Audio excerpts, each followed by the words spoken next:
Hello, it's Ms. Moser with a little bit of mole math help. No, not that kind, though they're awfully cute. We're talking about stoichiometry, mole math. These are the conversions we do in chemistry to find out how many atoms of a substance we have or how many moles of a substance we have when given grams, and to find out how many grams of a substance we have when we know how many moles or how many atoms we've got. So here's the thing. All conversions really come down to just a matter of what equals what. So for instance, 1 mole of carbon equals 6.022 times 10 to the 23rd atoms of carbon. Okay. 1 mole of carbon also happens to equal 12.01 grams of carbon, and therefore 6.022 times 10 to the 23rd atoms of carbon equals 12.01 grams of carbon. What we have here is a number of moles and a number of atoms, a number of moles and a number of grams, and a number of atoms and a number of grams. Those are our conversion factors. Conversion factors are what go in all the boxes in a factor label after you're given. So, if we have 726 grams of silver, Ag, and we want to know how many moles of silver that is, we're going to put, of course, as always, our given in the first box, and everything that comes after that is going to be a conversion factor. So a conversion factor has to be made up of two things that are equal to one another. So in this case, we're going to use the number of grams of something in 1 mole of something. Furthermore, we know that we always write down the units because we want to make sure that the units and the chemical will cancel when we're ready to cancel them. And then our final box, the top of our final conversion factor, needs to be whatever units and whatever chemical we want to end up in. If you write down the units, you really can't go wrong with these. So we know that 1 mole of silver is equal to the molar mass of silver. Where are we going to get that? Well, the periodic table.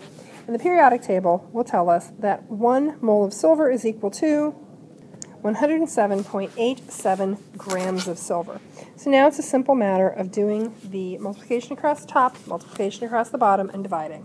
Raw answer, well, we get 6.73032, blah, blah, blah, blah, blah. But what are our units? Well, grams of silver canceled out, and we're left with moles of silver. So that's 6.730, etc., moles of silver. Now we have to take our sig figs for our final answer, of course. We have 3 sig figs in our given, and that's what we rely on to figure out our sig figs. We don't count conversion factors against our sig figs. So we have 3 sig figs, which means we'll be keeping that digit and rounding based on the next, so our final answer is 6.73 moles of silver.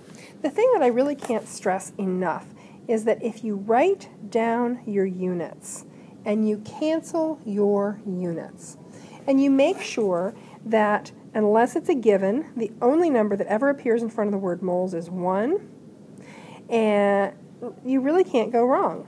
Let's try one more two-stepper together. Well, let's say that we're told we have 7.3 times 10 to the 23rd atoms of aluminum, and we'd like to know what its mass in grams is. Now, first of all, you should always remember your GMA. So if we're starting at atoms, and we want to go to grams, we have to go through moles. This is going to be a two-step conversion. What always goes in the first box? Your given, of course. Now, first step, always make sure that your units down here are the same on a diagonal so that they will cancel. And since we want atoms of aluminum, and we know we have to go through moles of aluminum, we're going to go ahead and put the units here, moles of aluminum. But moles of aluminum isn't the final units that we're interested in. So we're going to end up in grams of aluminum. I'm going to put moles of aluminum here. I'm going to put grams of aluminum here. Now before I go any further, before I plug in a single number, I'm going to do a quick check to see if all my units will cancel the way I want them to. Atoms of aluminum cancels atoms of aluminum. Moles of aluminum cancels moles of aluminum. I'm going to end up in grams of aluminum. And indeed, that's what I want my answer to be in. Fantastic. So now I'm ready to plug in some numbers. Unless it's a given, the only number that's ever going to go in front of the word moles in a conversion factor is 1. So I'm going to stick my 1s right in there. Now there's one other thing where there's really only one possibility, unless it is a given, the only number that's ever going to go in front of atoms is 6.022 times 10 to the 23rd. Woo! I know you know that. So, the number that's going to go in front of aluminum will be what? That's right, it's the molar mass, and it's going to come from the periodic table, which tells us that the molar mass of aluminum is 26.98 grams. Now, before I do any of the math, I'm going to go ahead and I'm going to just check to make sure that all my conversion factors are correct. Is it true that 1 mole of aluminum is equal to 6.022 times 10 to the 23rd atoms of aluminum? Why, yes it is. Check. Is it true that 1 mole of aluminum is equal to 26.98 grams of aluminum? Why, yes it is. Check. Now, I'm going to go ahead, I'm going to multiply across the top, multiply across the bottom, divide, and come up with a raw answer.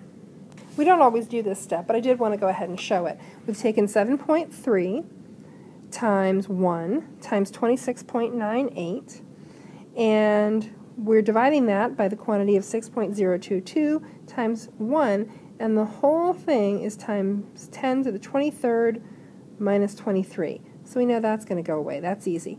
Now, what are our raw numbers? Glad you asked.